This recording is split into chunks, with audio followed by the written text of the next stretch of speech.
O porquê, aquilo que eu falei que quando você sabe, você não consegue mais mudar.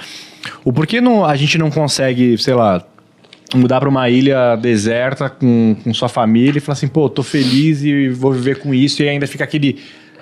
Eu acho que o saber, quando você sabe quem você é, você consegue fechar essa porta da ansiedade de tipo assim, cara, das coisas que você não conquistou ainda. Aí eu vou te dizer uma coisa que agora tu vai dizer, mas esse cara é louco. Tu não consegue saber quem você é. Ah, esse é louco. Né? Aí ferrou, cara. Sabe por quê? Porque se você quer saber quem você é, quem é esse que sabe quem você é?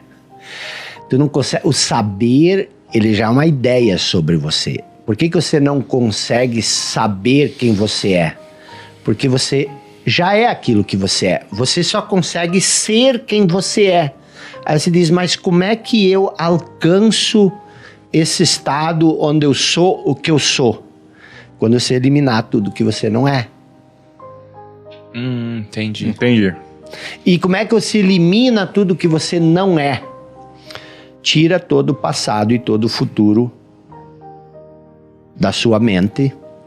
E aí não tem mais nada, só tem a vida, que é o que você é. E ela se manifesta através de você. A saída não é morar numa ilha solitária, né? A saída não é mudar de ambiente. As pessoas têm, por exemplo, vocês talvez ouviram falar, muitas pessoas, que o ambiente é fundamental para o seu crescimento. Sim. Não é. Por quê? Porque o ambiente é neutro. O ambiente não é bom nem ruim. O ambiente é o que é. O que faz um ambiente ser bom ou ruim é a tua percepção, é o modo como você percebe. Sim, então, sim. Tu conviver com uma pessoa em estado terminal de câncer é um ambiente favorável para o crescimento? Pode ser o mais favorável que existe. Depende da sua percepção. Né? Ele pode ser uma coisa ruim, traumatizante? Pode.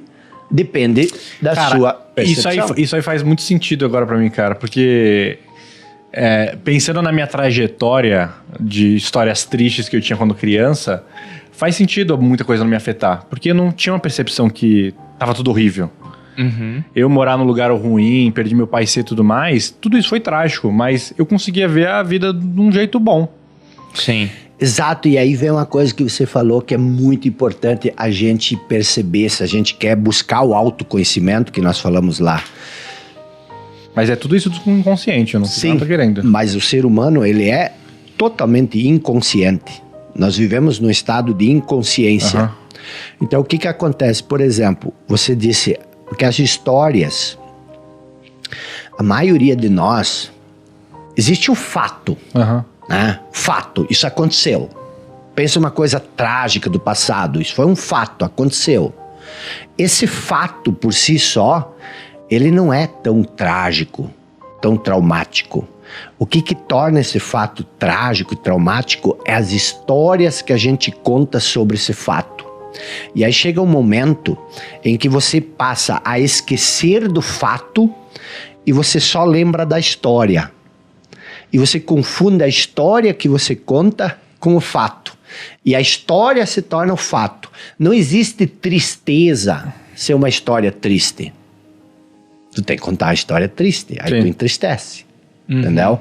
Então é essa questão do autoconhecimento, ela é a coisa mais poderosa que existe. Mas ela também está assim a quilômetros de distância de ser entendido pelas pessoas. E aí tudo se resume, por exemplo, se a gente fosse entrar, que não é minha intenção de não polemizar, mas se você quiser entrar na questão da Bíblia, os ensinamentos de Jesus, eles vão todos nessa direção, né? Do autoconhecimento. Por quê? Porque se você olhar o que é, por exemplo, o reino dos céus, que está escrito na Bíblia, que ele não é algo visível. Jesus disse isso, que o reino dos céus, ele existe dentro de nós. Então, existe um reino dos céus dentro de nós. E isso me perturbava. Eu perguntava, eu era seminarista, estudava para padre, e dizia, mas como que pode existir um reino dos céus dentro de nós?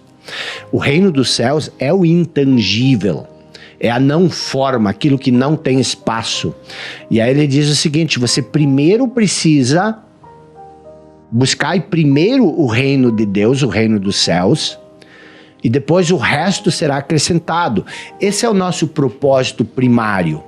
Buscar a nossa essência mais profunda, que supostamente é divina, é o aspecto divino, e aí existe todo o aspecto humano, que é o pensar, que são os hábitos, que são os resultados. Mas não é uma questão de você buscar uma salvação futura. A salvação, ela nunca pode estar no futuro. Por quê? Porque o futuro é uma imaginação, é uma ilusão. Você imagina o futuro. Então a salvação, ela sempre está nesse momento, agora. Mas como você faz para alcançar o reino dos céus? Renuncia a ti mesmo. Ele disse isso. O que seria renunciar a ti mesmo? Tu não pode renunciar ao que você é em essência. Mas renuncia a ti mesmo significa renuncia a tudo que você acredita em você. Né? Aí você encontra o quê? Quando você renuncia a tudo, as histórias que você conta, você renuncia à tua condição de vida. E o que sobra quando tu renuncia à tua condição de vida? A vida em si, que são duas coisas diferentes. A condição de vida é o passado, o futuro são as histórias que você conta. A vida é aquilo que lateja, aquilo que é a essência, aquilo que é eterno em você. E aí vem essa questão. Eu vim para que vocês tenham vida e vida em abundância. O que é a nossa essência mais profunda, mais divina? Ela é uma energia, é a nossa vida. Né? E a gente não percebe mais a vida em nós. Por quê? Porque a mente sempre nos puxa para o passado e para o futuro. Então, aquilo que tu falou antes, cara, se eu me focasse no produzir, no fazer, os resultados provavelmente viriam disso. Mas eu estou tão preocupado com os resultados que muitas vezes eu me preocupo mais com o que eu quero do que no que fazer para aquilo que eu quero. Por quê? Porque essa falsa noção de eu, ela se alimenta mais do querer do que do ter. Né? Essa falsa noção de eu, ela quer mais o querer das coisas do que as coisas em si. Você acha que o espiritual seria uma solução? O conhecimento espiritual? A evolução espiritual, por exemplo? Mas o conhecimento espiritual e a evolução espiritual é você viver dessa essência liberto de todas as crenças e de todos os condicionamentos. Não é o caminho da espiritualidade não é um caminho de princípios e de valores. Que princípios e valores são crenças, né? São uma gangue tem princípios e tem valores, né? As pessoas dizem, não, mas é diferente princípios e valores. A gente tem que cuidar, isso é uma coisa muito importante,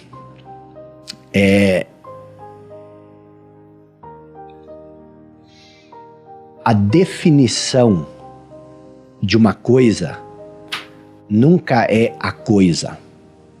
Tu nunca pode confundir a definição de algo com algo. Por exemplo, vou usar um exemplo aqui que é um exemplo muito prático. Quando você fala de Deus, por exemplo, então, quem é Deus? Uma vez criei uma polêmica quando alguém me perguntou, você acredita em Deus? Eu disse, não, eu parei de acreditar em Deus. Por quê? As pessoas já não queriam mais ouvir o que eu tinha para falar porque elas achavam que eu era ateu. Mas o que acontece? A maioria de nós, quando pensa em Deus, no que você pensa? Num homem. Num homem... Reluzente, gigante, protetor. E isso é o quê? É uma ideia. Então, tu tem que entender que a ideia que você tem sobre Deus não pode ser Deus. Porque toda ideia é limitada. Deus não pode ser limitado, senão ele não é Deus. Então, a maioria de nós confunde Deus com a ideia que ele tem sobre Deus, com o conceito que tem sobre Deus. E isso cria todos os conflitos religiosos. Por quê? Porque eu tenho um conceito, Deus é isso. Kaique diz, não, Deus é isso.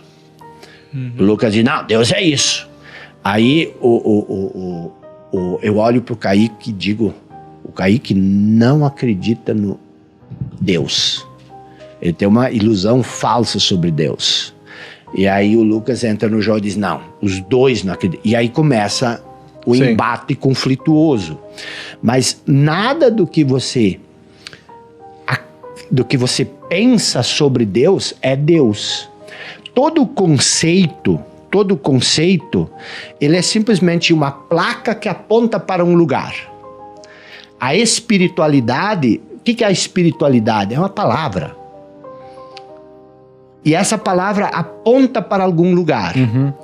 E a maioria das pessoas confunde a palavra com o lugar para onde ela aponta. É mais ou menos como se você andasse na rua e você vê uma placa, Avenida das Américas, para lá. E aí você pega essa placa e diz, ok, agora eu cheguei na Avenida das Américas. Está aqui a Avenida das Américas. E isso é o que nos afasta da espiritualidade. Os conceitos, as crenças, os ritos. Por quê? Porque aí tu te apega a uma coisa conceitual. E o que é espiritualidade? A espiritualidade não é conceitual. É aquilo que está para além do conceito. Então, eu nem uso a palavra espiritualidade, eu falo muito sobre essa noção de eu, porque pensa o seguinte, eu, você e você, nós somos todos iguais ou todos diferentes? Diferentes. Nós somos todos diferentes. Na forma. O que é a forma? É a maneira de pensar. Pensamento é uma forma. Na maneira de parecer, nós somos diferentes. Agora, existe algo em nós que é a mesma coisa? Sim. O que é? Sei lá, pensando... Bem profundamente. A vida. A vida. Eu ia falar até mais, tipo assim, alguns fatos de tipo assim, pô, você pensa, eu penso. Isso, a gente não pensa igual. Mas o pensar, todo mundo pensa. É tipo assim, seu coração é igual ao meu, bombeia sangue, mas não é o mesmo coração. Exato. Mas tudo isso são coisas que você faz. E no que nós fazemos, obtemos, tudo isso nós somos diferentes. Mas existe algo que nos une. E aí a gente tem que começar a perceber o que existe de essência em nós. Vou fazer uma pergunta, eu vou pedir pro Lucas. Lucas está mais sério. Tô reflexivo. O que tem dentro dessa sala? Cara, tem a mesa de gravação, tem o sofá, tem os equipamentos ali. Tem um belo menino musculoso ali que opera ali todo o maquinário pra gente. Tem mais um sofá ali, quadros, enfim. E o que mais? 4 pessoas. Tem ar, A coisa mais importante. Tem vida. Profundo. Eu ia falar oxigênio, tem oxigênio. A coisa mais importante. Mais importante? Água. Esse livro novo? Isso é importante. Isso é importante. É isso que a gente precisa perceber. O que acontece? Uma boa conversa. Como nós estamos identificados com a forma, nós estamos programados para perceber o que tem forma. Né? Tudo que você citou tem forma. Mas existe algo aqui dentro que não tem forma, por isso passa despercebido. Que é o quê? O espaço vazio. Né? Quem percebe o espaço? Ninguém. Eu faço essa pergunta 1000 vezes. As pessoas não conseguem perceber. Então, quando eu olho para o Kaique, por exemplo, quando eu olho para o Lucas, eu posso ver só a forma, né? Que é o externo, que é o que elas pensam, que é o que as pessoas parecem, e aí entra a questão do preconceito, que é uma história do passado que a gente tem, né? O Kaique é judeu. Até judeu? Não, pior que não. Mas parece muito. Né? O Kaique é judeu. Aí, É o dinheiro. Aí os judeus são assim. O musculoso, ele é indiano. Os indianos são assim. Aí tu já tem um preconceito, tu já lida com a pessoa por causa do rótulo mental que você tem. E nós, a evolução espiritual, ela vai acontecer no dia que nós não julgarmos mais as pessoas pelos rótulos, mas sim pelo aspecto intangível, invisível, quando tu olhar para o outro e perceber que o outro é a mesma vida que você é, né? E não por ele parecer ter uma cor de pele diferente, vou tratar ele diferente. E essa vida que existe em nós, é que sentir isso e viver a partir disso é que é a espiritualidade. Muito legal. Caramba. Muito legal. Tu transcender a sua mente, transcender o seu pensamento. E aí você vai dizer, mas eu vou parar de pensar? Não, você pensa, você age, você tem as suas crenças, mas você não se identifica mais com elas. Que nem, por exemplo, aqui dentro nós temos um monte de equipamentos, tudo que vocês citaram existe. Sim. Mas também existe o vazio, que possibilita a existência disso tudo. Agora tu imagina se você abrisse essa porta e começasse a trazer coisas. Daqui a pouco não cabe mais nada. E é isso que acontece com a nossa mente. A gente se enche tanto de condicionamentos, de crenças, que não existe mais espaço vazio. E aí a gente vira aquele entulhado de conceitos, de crenças.